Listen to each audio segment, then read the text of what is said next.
प्रणाम आचार्य जी।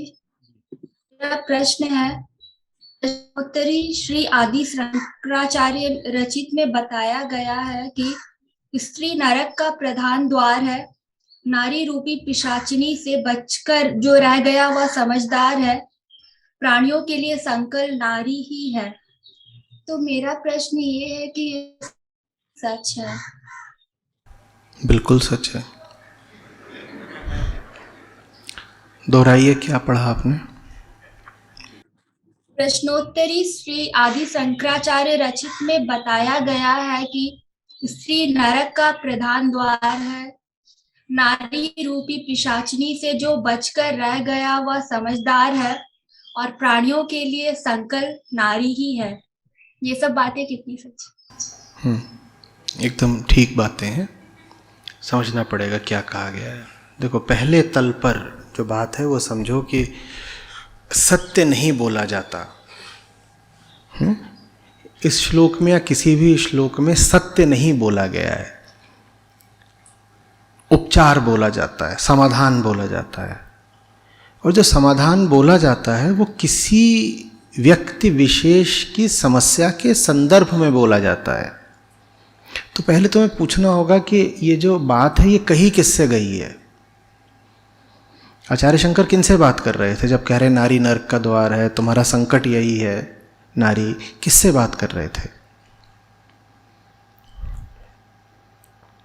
आचार्य शंकर की कितनी उम्र में मृत्यु हो गई थी? कितनी उम्र में आप जानते हैं? हाँ, लगभग 32 के थे। भेद है पर यही मान लो, 30 मान लो, 32 मान लो। तो उनके शिष्य किस उम्र के रहे होंगे जो उनके साथ साथ चलते थे? किस उम्र के रहे होंगे? अब बात कुछ खुल रही है। किससे बोली गई है ये बात? और ये जो 25-28 साल वाले होते हैं, इनके मन की, शरीर की क्या गति होती है उस समय, उनसे बोली गई है। कल्पना करो ना, आचार्य बैठ कर कुछ बता रहे हैं और शिष्यों का मन नारी में लगा हुआ है। और वो तो देश भर में भ्रमण करते थे, दक्षिण से उत्तर तक आए, पूर्व में भी गए। अब भ्रमण कर रहे हैं तो सब तरह की जनता से संपर्क होता होगा, सामने पड़ते होंगे। और काम बहुत लंबा है, दूर तक जाना है, जल्दी में है। और काम होना है इन शिष्यों के ही माध्यम से। और ये सब क्या कर रहे हैं? ये वही कर रहे हैं जो इनसे इनकी उम्र करवा रही है। किसी गांव से गुजरे, वहां लड़कियां दिख गई, वो वहां बैठ गए जा करके। आचार्य ढूंढ रहे हैं गए कहाँ। नहीं, ये ऐसा क्या बस मेरे ही साथ होता है? उनके साथ भी हुआ होगा कि ढूंढ रहे हैं कि कहाँ है वो, पता वहां बैठा हुआ है। आज है संजय यहां पर?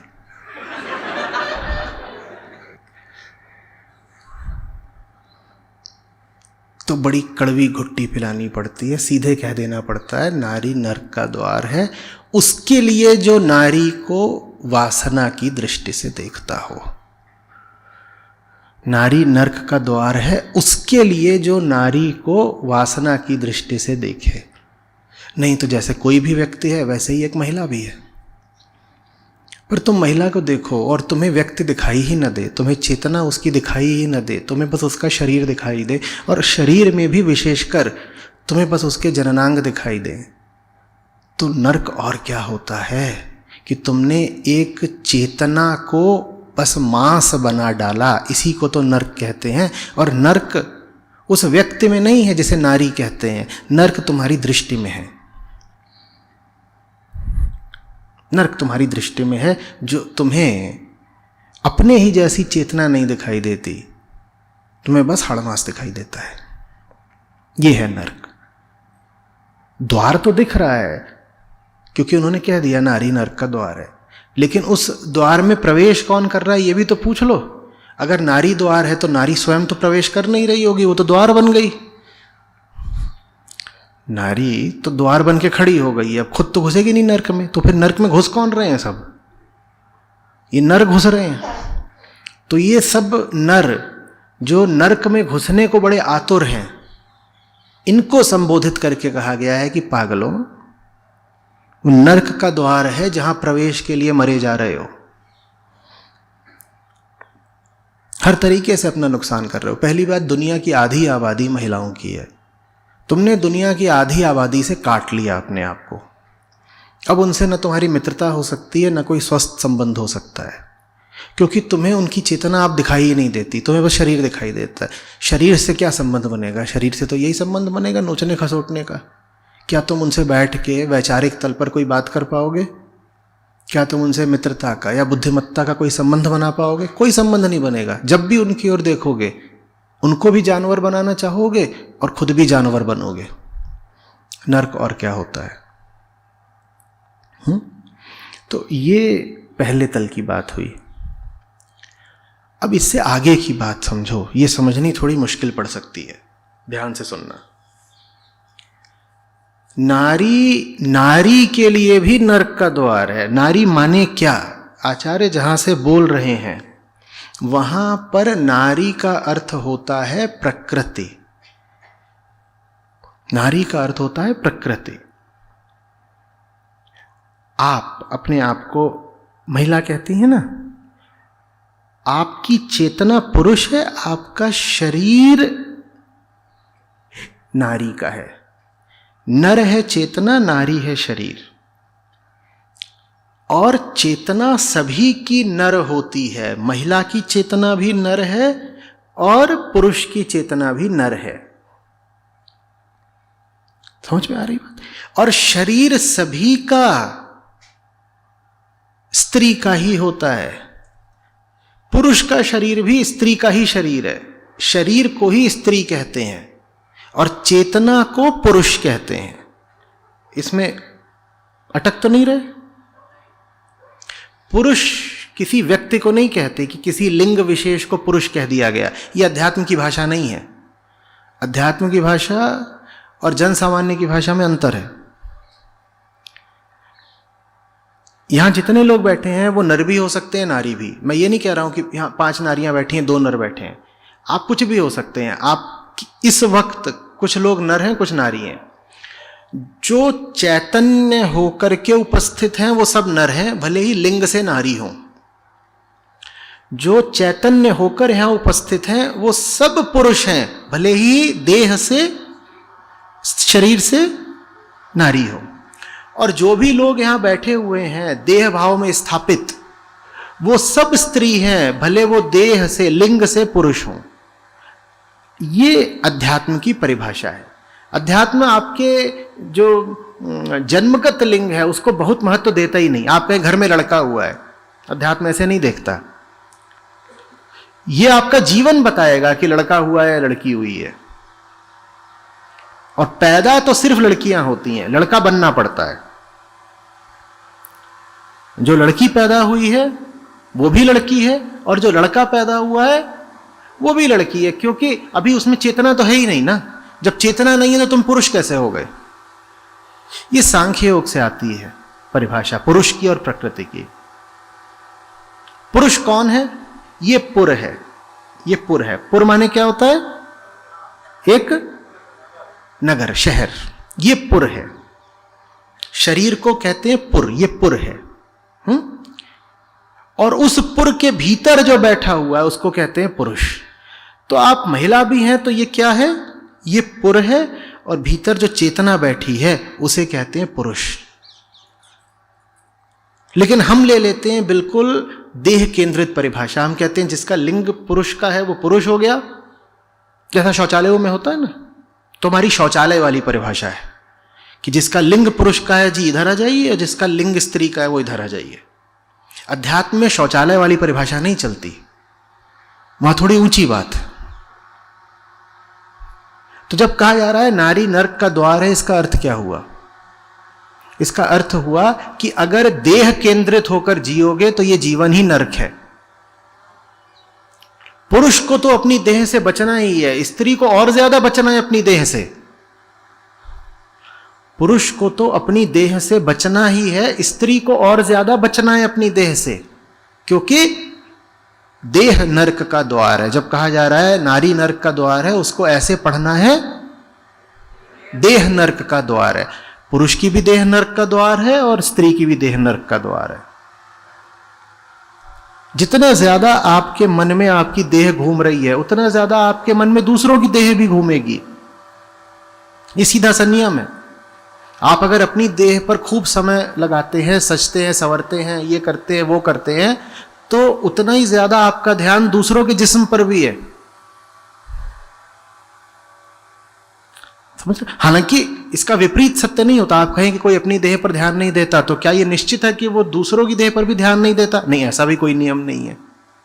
लेकिन यह पक्का है कि अगर आप देह केंद्रित जीवन जी रहे हैं अपने लिए, तो दूसरे भी आपके लिए देह मात्र है, सिर्फ देह है। देह नरक का द्वार है। तुमने अपने लिए चेतना के दरवाजे बंद कर लिए। देह भर हो तुम, जैसे कोई जानवर होता है वो देह भर होता है। आपके लिए मैं यहां बैठा हूं, आपके लिए मैं कुछ होऊंगा। अभी यहां पर एक भेड़िया आ जाए, एक बाघ आ जाए, जो स्वयं सिर्फ देह बनकर जीता है, उसके लिए मैं क्या हूं? देह हूं।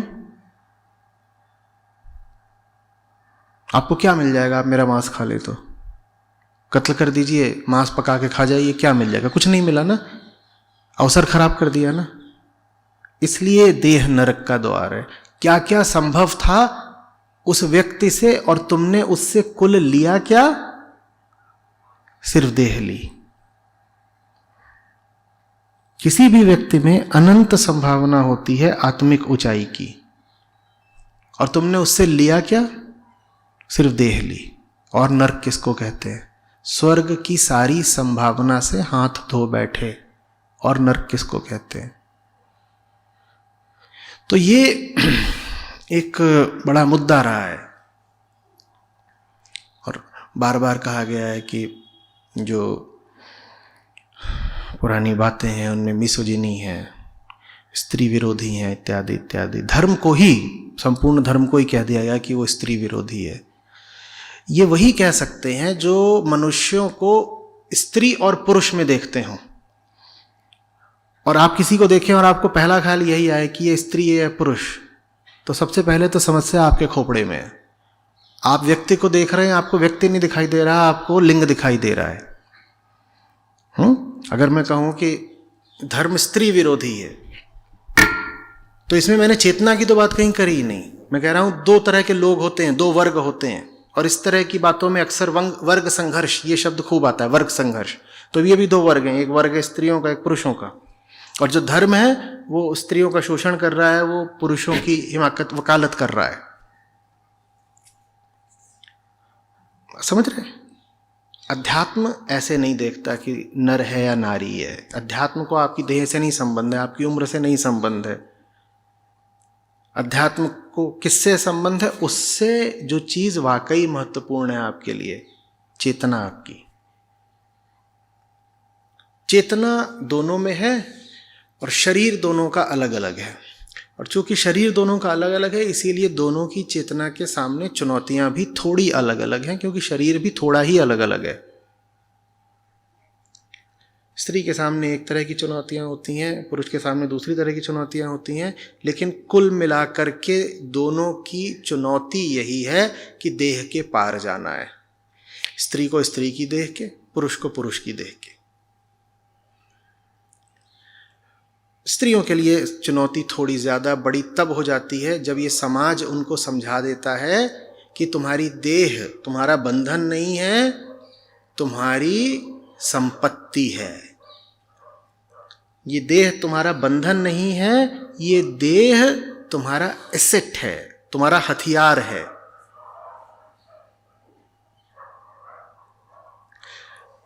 आपकी देह ना आपका हथियार है, ना आपकी संपत्ति है, ना आपकी पहचान है। जब मैंने कहा समाज ने ऐसा समझा दिया है महिलाओं को, तो समाज से मेरा आशा है पुरुष प्रधान समाज।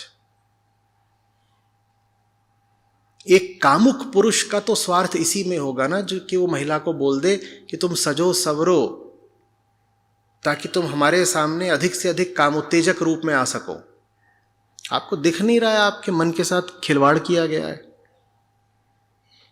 एक कामुक पुरुष का, जो आपको अपनी वासना का शिकार बनाए रखना चाहता है, उसका स्वार्थ तो इसी में होगा ना कि स्त्रियों को शिक्षा ही ये दी जाए कि तुम्हारी जगह तो घर में ही है, घर में बंद रहो ताकि हम जब भी घर वापस आए तो आसानी से तुम्हारा शिकार कर सकें, कि बल सारा हमारे पास रहे और तुमको हम घोषित कर दें कि ये तो गृह स्वामिनी है। गृह स्वामिनी कैसे हो गई? घर तुम्हारा है, वो स्वामिनी कैसे हो गई भाई? पैसा तुम्हारा है, वो स्वामिनी कैसे हो गई भाई? क्यों झूठ मूठ फरेब करते हो उसके साथ, सिर्फ इसलिए कि तुम्हें उसका शिकार करना है रोज? समझ में आ रही है बात? शरीर आपकी पूंजी नहीं है, शरीर आपकी नियति नहीं है। शरीर को न तो संपत्ति मानना है न हथियार। और ये खूब हुआ है, अतीत में ऐसा था कि आपसे कहा गया था शरीर आपकी संपत्ति है जिसको आपको सहेज के रखना है। ठीक, तुम्हारा शरीर ऐसी चीज है जिसको बचा कर रखो, ये एक विशेष संपत्ति है जिस पर एक व्यक्ति विशेष का ही अधिकार होगा, ऐसी धारणा चलती थी। और अब दूसरी धारणा है आधुनिक, कि तुम्हारा शरीर तुम्हारा हथियार है जिससे तुम्हें शिकार करना है। क्योंकि भाई जमाना फेमिनिज्म का है ना, पुरुष ने आज तक शिकार किया है, अब हम भी शिकार करेंगे, हम स्त्रियां भी शिकार करेंगी। कैसे शिकार करेंगी? ये जिस्म थोड़ी है, ये हथियार है, इसका इस्तेमाल करके हम भी शिकार करेंगे। और शिकार हो भी जाता है, क्योंकि कामुक पुरुष कमजोर हो जाता है, जो भी कामना में है वो कमजोर हो जाएगा, उसका शिकार आसानी से हो जाएगा। स्त्रियों को ये बात पता है कि ये सामने जो खड़ा हुआ है ये बहुत कमजोर है, इसकी तो टांगे कांप रही हैं, जरा सा हथियार का इस्तेमाल करना है, ये अभी गिर जाएगा, लौटने लगेगा जमीन में कुत्ते की तरह जीभ निकाल के। और पुरुष को कुत्ता बनाना बहुत आसान है, लेकिन उसको कुत्ता बना के आपको क्या मिल जाएगा? वो तो है ही कुत्ता, आपको क्या मिल गया? तो संपत्ति की तरह तो नहीं ही, हथियार की तरह भी जिस्म का इस्तेमाल मत करिए। व्यर्थ की चीज है, उसको वेपनाइज करके आपको कुछ नहीं मिलने वाला। अगर वो आपका वेपन बन गया तो उसके पार कैसे जाएंगे? क्योंकि वेपन भी तो बड़ी कीमती चीज होता है ना। अस्त्र को कैसे छोड़ दोगे? अपनी बंदूक को कोई छोड़ सकता है? नहीं छोड़ पाओगे।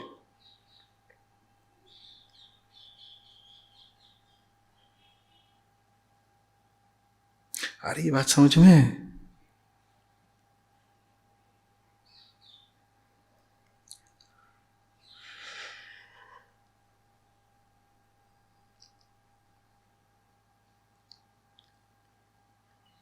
पुराने बंधन जितने बुरे थे स्त्रियों के लिए, आधुनिक उन्मुक्तता कहीं ज्यादा बुरी है उससे। और ये बड़ा अजीब हुआ है, आसमान से गिरे खजूर में अटके। पहले ये था कि बंधन ही बंधन थे, वो समस्या थी। अब एक झूठी आजादी है, वो समस्या है। और मेरे देखिए ये झूठी आजादी बिल्कुल बराबर की समस्या है। जैसे बंधन आजाद समस्या थे, ये आजादी और बड़ी समस्या है। क्योंकि कारण बता देता हूं, क्योंकि ये आजादी, जो झूठी आजादी है, वो आपको ये भ्रम दे रही है कि आप आजाद हैं। आज की बहुत सारी महिलाओं को ये लग गया है हम आजाद हैं, जबकि वो आजाद है नहीं, वो बराबर अभी भी बंधन में है। पहले कम से कम बंधन में थी तो उन्हें पता था कि बंधन है, अब लगता है आजादी है।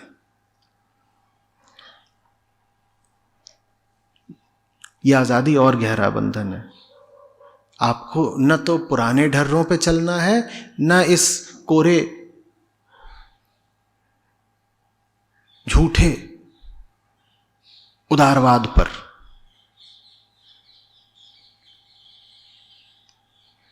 अध्यात्म बिल्कुल अलग चीज है, आत्मज्ञान बिल्कुल अलग चीज है। न वो कंजर्वेटिव है न लिबरल है, वो कुछ और ही है।